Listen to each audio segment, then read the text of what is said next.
Welcome to another edition of Horse Center, everyone. I am Brian Zipse, and as always, I have the great pleasure of being joined by my co-host to the East Coast. That's Matt Shifman. How are you today, Matt? I am good, Brian. It's always good to be here at Horse Center with you. Guess it's kind of crazy to say, but we are in end of the year mode at this End point. of the year mode, but first, Matt, let's talk about the Breeders' Cup. I hope our viewers had a good Breeders' Cup. I thought it was an interesting Breeders' Cup for some reasons. Big stars, probably of the whole weekend: Sierra Leone, Thorpedo, Let's talk about Breeders' Cup, and let's talk about it in the context of who became a champion at the Breeders' Cup or who maybe lost the championship at the Breeders' Cup. You good to go with me? Yeah, absolutely. I think it's a good way of recapping the World Championships. Here we go. We're gonna start with the babies, and they started it's out on Friday. Matt, we'll start with both two-year-old awards, and I think what happened at the Breeders' Cup is deciding this. We are in agreement, folks. We are a consensus here with both Citizen Bull as the two-year-old male and Immersive. Let's talk about Citizen Bull first, Matt. He was not one of the favorites going into the juvenile, but I think what we saw in the Breeders' Cup will be enough to carry a championship. Oh, I think so, Brian. And he wasn't close to being the favorite. Was he like 16 to 1 or something? But for a Bob Baffert horse, very unusual. But yeah, now he's got a good record. He's got four starts, like a lot of the horses do at this point.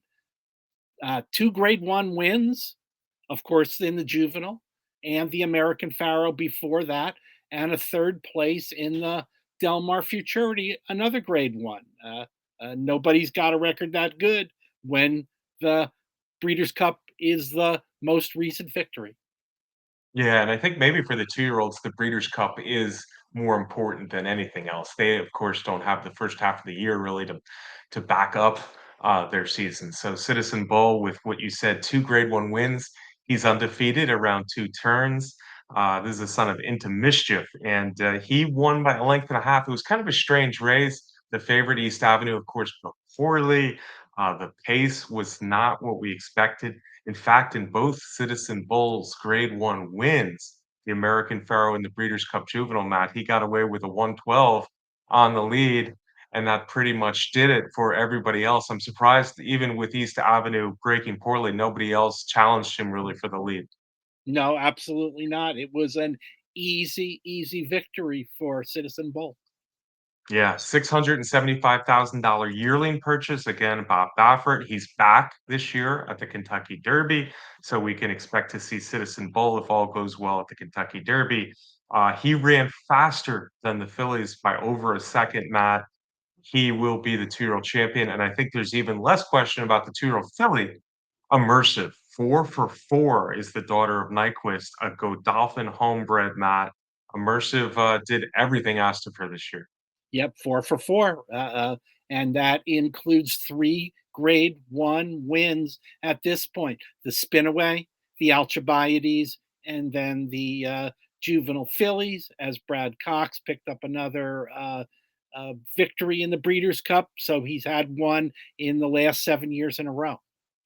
Yeah, Brad Cox, certainly one of the hottest trainers in the Breeders' Cup, and Immersive continued that trend. The daughter of Nyquist now has won those 3 Grade Ones, as you say, in 3 different parts of the country: New York, Kentucky, California. I did mention that Citizen Bull ran faster. It was about a second and a quarter faster. It was 1.29 seconds faster. So that's relatively significant. Immersive has not gotten big speed figures, but she was a 4.5 length winner after we saw a fast pace in the juvenile fillies. Yep, another impressive, easy-looking winner. I will say this, uh, of the two-year-old fillies on dirt, it's all Immersive, but she was not the most impressive two-year-old filly for me at the Breeders' Cup. You know who that is, Matt. Lake Victoria. Oh, yeah, yeah, yes, absolutely. Yeah. Uh, she came in with a perfect record and highly touted from coming over from Europe. And boy, she was an impressive winner of that juvenile fillies turf, a race that the Americans had been doing very, very well in until she closed the door on them. Yeah, Lake Victoria, she got, checked into the rail early in the race. She had to wait for room, and when she did, easy winner. She's now won, Group 1 races in 3 different countries, so taking, Immersive's one step farther. But we are gonna take a stand here. He's only had 1 race in America. Immersive did 4 races in America.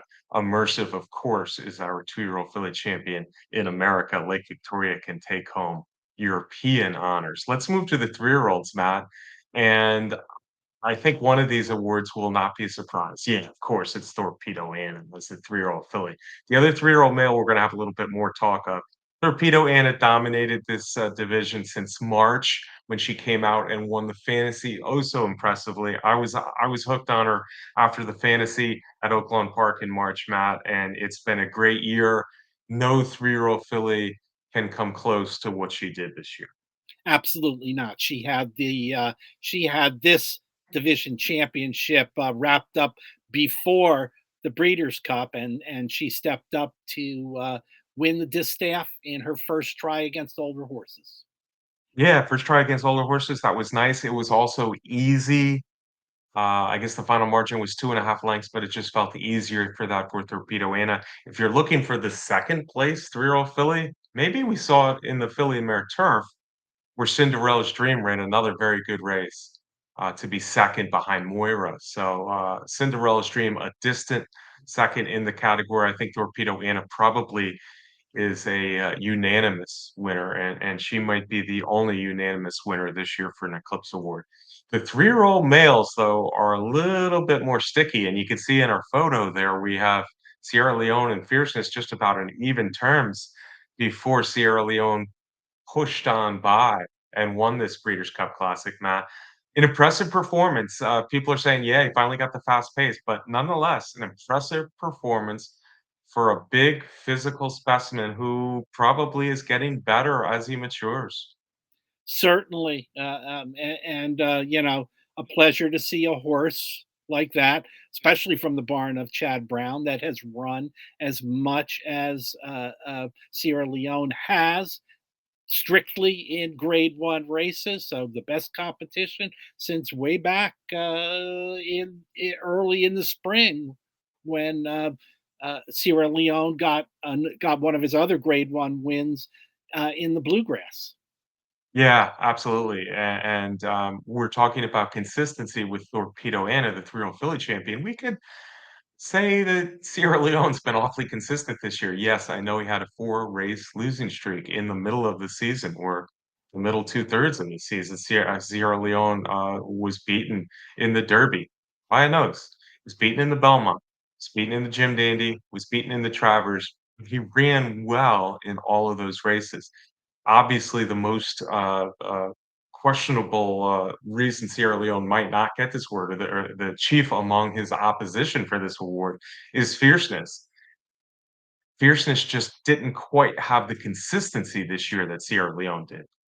Yeah, that's true, but he seems to have overcome that tendency in his last three races. His last three races have been very, very good. There are a lot of the pundits and experts out there that, in looking back at the classic, feel like fierceness ran the best race. And by best race, meaning that, you know, his performance, fierceness was right up there, pressing a very, very fast pace in the classic. He was the only one to survive that fast pace and dug in down the stretch impressively. So, and I was impressed by that performance by fierceness in the classic. And you then you go back and look and see, you know, fierceness did beat uh, uh, Sierra Leone a couple times at Saratoga. You start doing the head-to-head thing, and for me, the only deciding factor was that if you look at Sierra Leone's resume now, he is the classic winner. Yeah, the Breeders' Cup Classic does hold a lot of weight, and I think that's why Sierra Leone is gonna eventually win this three-year-old championship. If Fierceness got it, Matt, it would not bother me because Fierceness had a great year. Head to head, it's 2-2. Fierceness, of course, ran a poor Kentucky Derby. Sierra Leone didn't win the race, but he lost by a nose, while Fierceness was up the track down the stretch at Churchill Downs.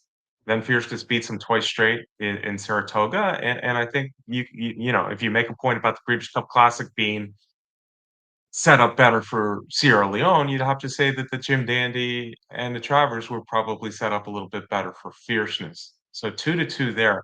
I do think consistency is important when we're talking about these awards, and the fact that Fierceness ran a poor Kentucky Derby and a poor Holy Bull, that plays a little bit of part in my decision too. But maybe it's the biggest races. Maybe it's the Kentucky Derby and the Breeders' Cup Classic, and the fact that Sierra Leone won the Breeders' Cup Classic and was way ahead of Fierceness in the Kentucky Derby is part of that decision as well.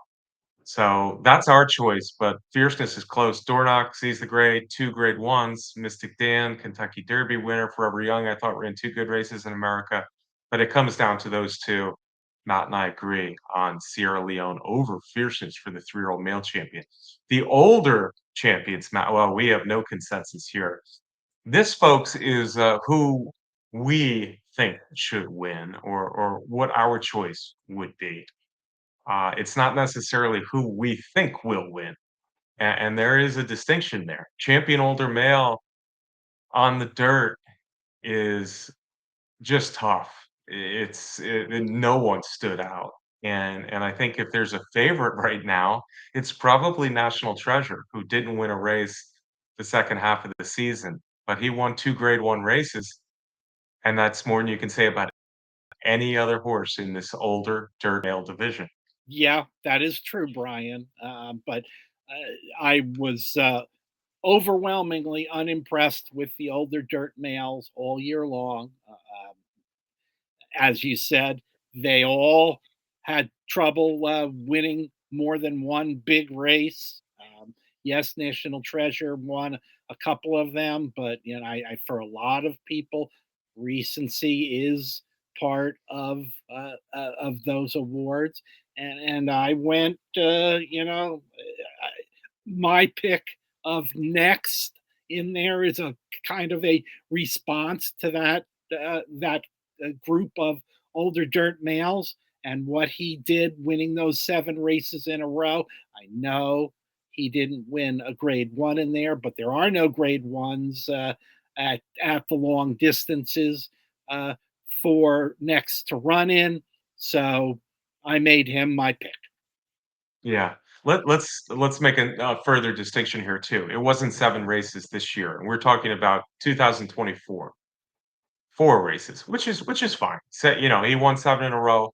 4 of them came this year. 4 of them were super impressive, and I like your selection of Next as the older dirt male because the traditional older dirt male races just hodgepodge, no consistency. Problem with me for Next more than anything, yeah, no Grade 1 wins was part of it, but the fact that he tried the Breeders' Cup Classic, which was a little bit out of his. He wanted a mile 3/8. He wanted a mile and a half, of course, he wanted a mile and 3/4. Went down to a mile and a quarter and was just no match at all. Never in the race and then backed out down the stretch to be dead 14th, a distant 14th. That makes me think that what he was beating in those longer races is just weak, and that's why I couldn't do Next. I went with Subsanador, and I don't think he has a good chance to actually win the award, but what I saw from Subsanador this year in only 4 races was, some really good performances. Early in the year, he just missed in the Santa Anita Handicap, a Grade 1, and then the Island's only a grade 3, but I thought that was a very impressive performance at Monmouth, and then what I would say is the race of the year for older horses, because the three-year-olds dominated the Classic. So I'm calling that a three-year-old race, if you know what I mean. The older horses dominated the Classic. I thought the race of the year was the California Chrome for the older horses, and Subsanador beat National Treasure and Newgate, 2 of the best older horses. That's why I went Subsanador, Matt. I don't know if you like Subsanador at all for this award. No, I don't. But your case is convincing, Brian. But I feel like knowing you, and you could make a convincing case for three or four other horses on the list. You already kind of made one for National Treasure, so Yeah, I get it. I he had a couple of nice wins, but I don't know. I guess yeah, tough somebody's going to division. win the award. Tough division. Somebody's Yeah, gotta win the award. yeah. Maybe nobody should win the award. I don't know. I don't know what the answer is here. We didn't mention Newgrange. We didn't mention, Highlands Falls. We didn't mention Full Serrano. Full Serrano won a Breeders' Cup race. That was his only stakes win of the year. It's just a difficult division to pick a champion this year. The older dirt females, on the other hand, were much more consistent. In fact, I think there are 3 legitimate winners of the older dirt female award, Matt, and we have 2 of them there. I chose Idiomatic, you chose Raging Sea. Neither of us picked Adair Manor, but I would have no problem with Adair Manor winning this award. Those 3 older dirt females ran 15 races this year, and there was really only 1 weak performance, and that's when Raging Sea ran 4th in the personal ensign.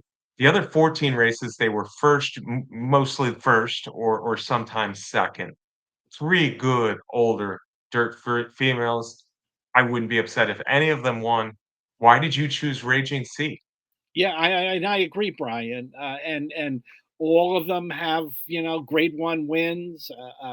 Raging Sea and Idiomatic took turns beating each other in the course of their campaigns this year. So um,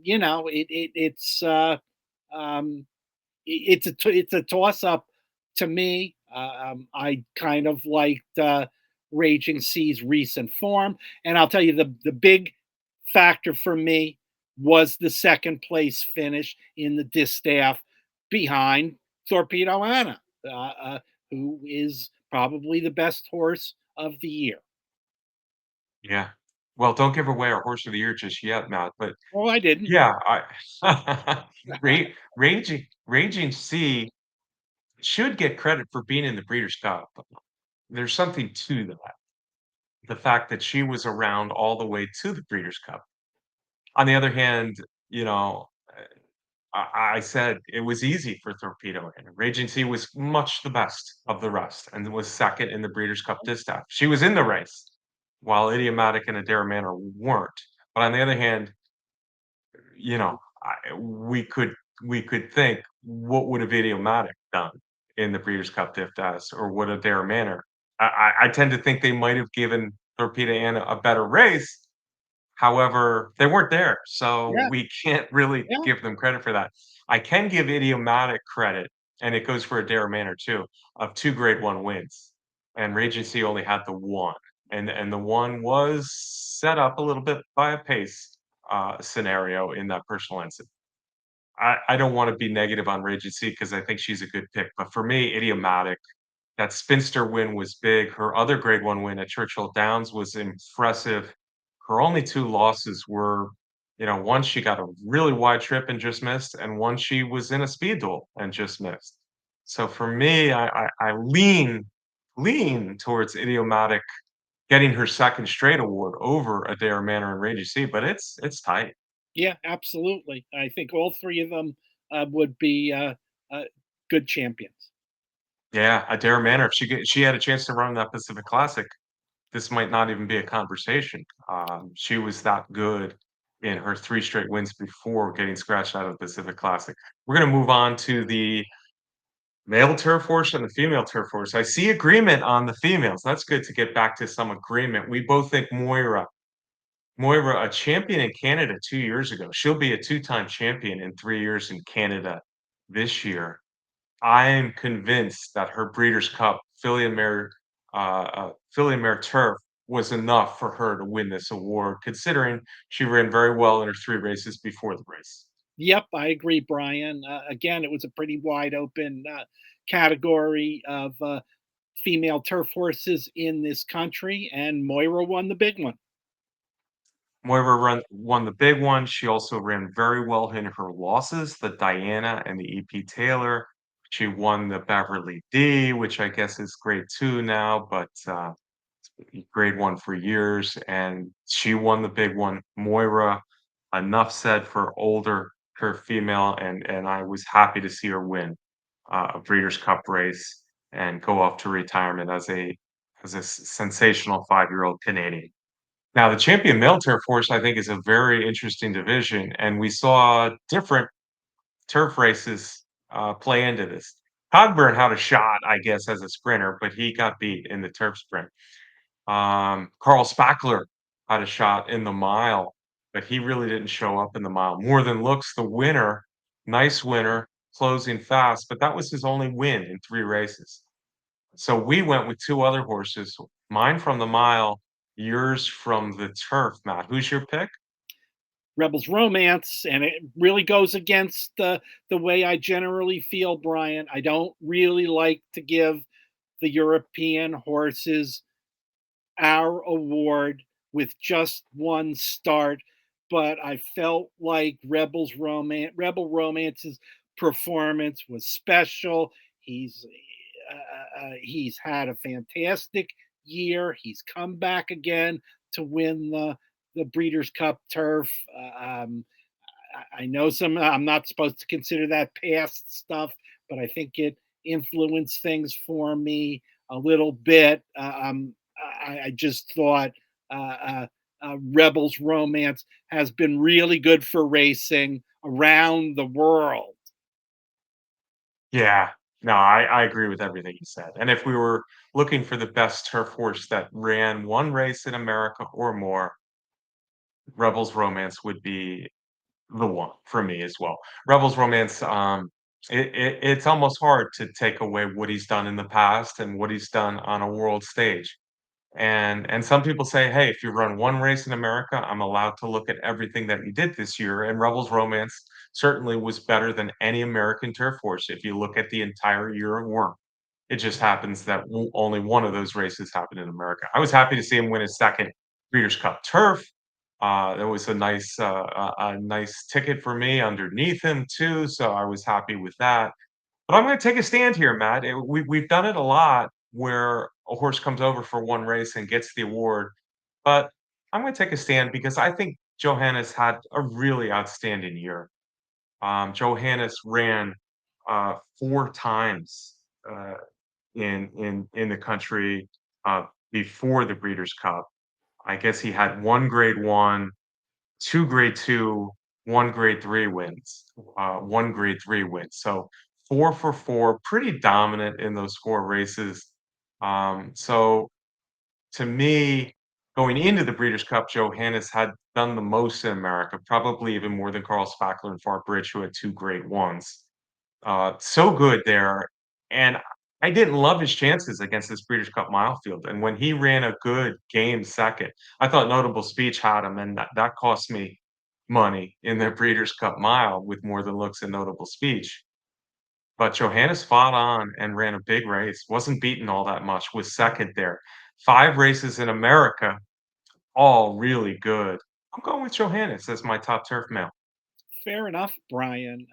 I know I like Johannes going into that race. He was my local horse that I thought could do good things, and he ran a great race to come up just ahead shy in the mile, which is traditionally one tough race and not a race that Americans do that well in very often. So I hear what you're saying with Johannes.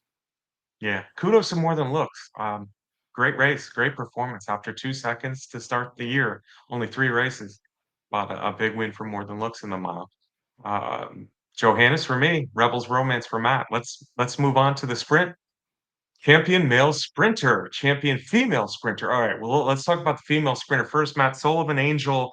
This is a horse who really was not much over the years, but she's gotten to a point this year for Safi Joseph where she's become a really nice mare. She's run some good two-turn races. We saw it certainly at Monmouth Park against Idiomatic. But this year, 1 turn, 1 was 6, 1 was 7, or no, 2 were 7, 1 was a mile. He's 3 for 3 at 1 turn in pretty big races, the Ruffian, the Princess Rooney, and now, of course, the Breeders' Cup, filly and mare sprint. Yep, that's for sure. Throw in an allowance race, and you got four nice victories for Soul of an Angel. I just don't. It's just hard to come up with anybody else to consider when the last win was in the Breeders' Cup. Yeah, the Breeders' Cup just out trumps whatever else was done. Vava and Society and Ways and Means are nice female sprinters, but they didn't have a strong enough resume not to, get passed up as they did in the stretch of the race by Soul of an Angel. She ran 10 times this year, and again, 3 for 3 at 1 turn. Now, the champion male sprinter, I think, is interesting. I think you probably on the horse that will win the award, Matt. I'm gonna say that your pick, Straight No Chaser, will probably win this award. I don't love it. Tell me why you picked him. Yeah, I feel like we're kind of in reverse positions here compared to what we did in the older dirt mail division. I feel, your stance is what I did, and sort of vice versa in here. I just again, I thought this was a division where the horses just did not put together big grade one victories all year long. And straight no chaser was a horse. I like this horse going into the race. He came back with a big grade two win at Santa Anita and backed it right back up with his victory in the Breeders' Cup Sprint. I mean, it's easy, you know, it's easy to put a knock on him and say he only ran three times. Yes, that's true. But in this division, I think the Breeders' Cup race is the deciding factor. Yeah, yeah, and again, I think you're probably gonna end up right with who actually wins the award, but, 2 wins, 3 races, not enough for me because Chosen Vron ran 6 races. The Chosen Vron was, narrowly, beaten in his last race. Course, he couldn't run the Breeders' Cup because he was a vet scratch, but he was narrowly beaten from going 6 for 6 this year. All stakes races, I know a couple were Calbreds, and I know there was only 1 actual Grade 1 win in there, but he was the dominant sprinter in California and the best sprinter in the country overall when you look at that overall record going into the Breeders' Cup. 5 wins, narrowly beaten for 6 for 6.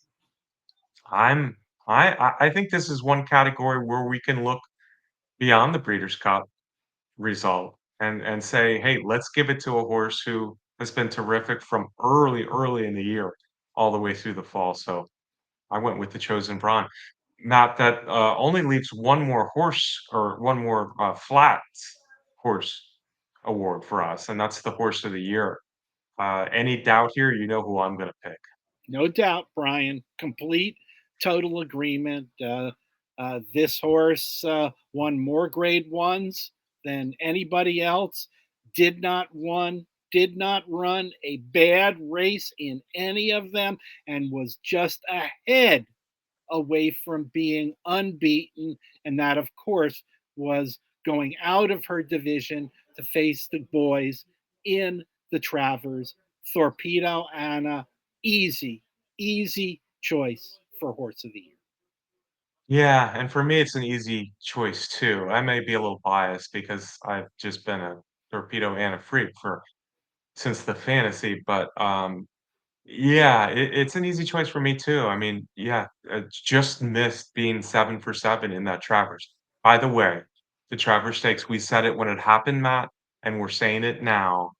As good as the Breeders' Cup performances were by a lot of horses, the Travers was the race of the year, and I think what's gonna happen is the horse of the year finalists, 1, 2, 3, will be the 3 horses that ran 1, 2, 3 in the Travers. So that an exciting finish there at Saratoga, but also the top 3 horses, I think are the top 3 horse of the year candidates.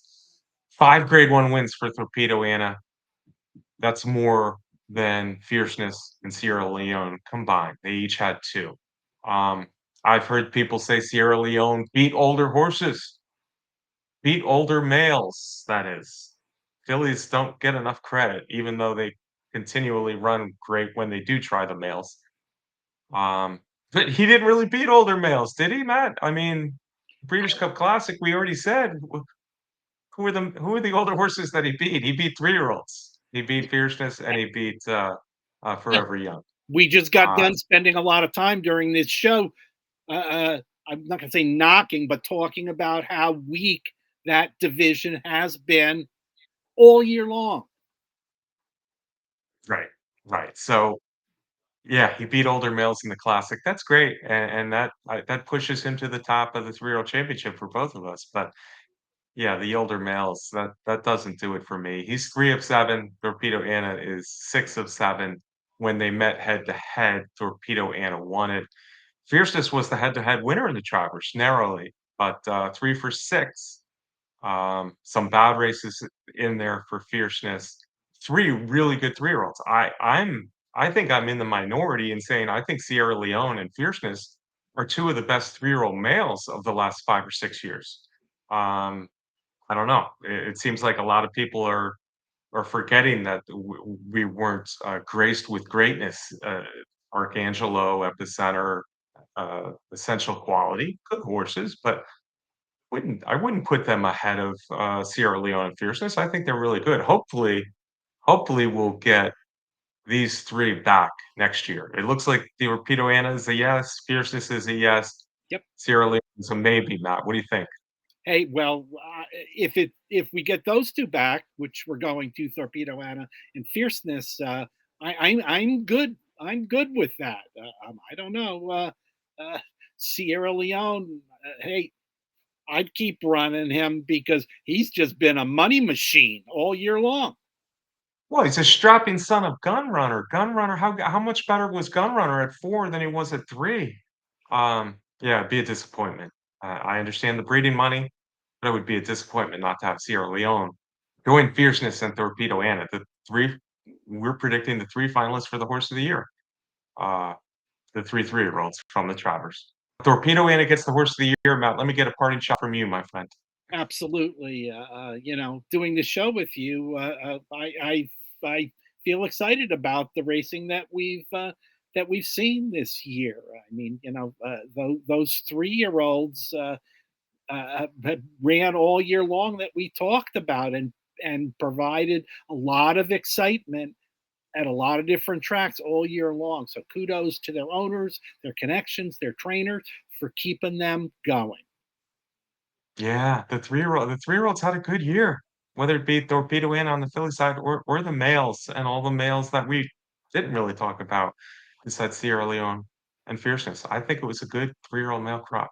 Thank you, Matt, and thank you, of course, to all of you for watching every week. We sure do appreciate it. If you haven't yet, uh, subscribe to our YouTube channel here at Horse Racing Nation, go ahead and do that. Turn on your notifications. Give us a thumbs up, maybe a comment or 2. Matt and I love what we do here every week on HorseCenter. We do it for you. We'll be back next week, and I think we're going to start talking about Kentucky Derby next week, Matt. So there's a coming attraction for you. Too early, I know, but we can do it here on HorseCenter. That's what we do. Until then, have a great week, everyone. We'll see you right back here on HorseCenter next week.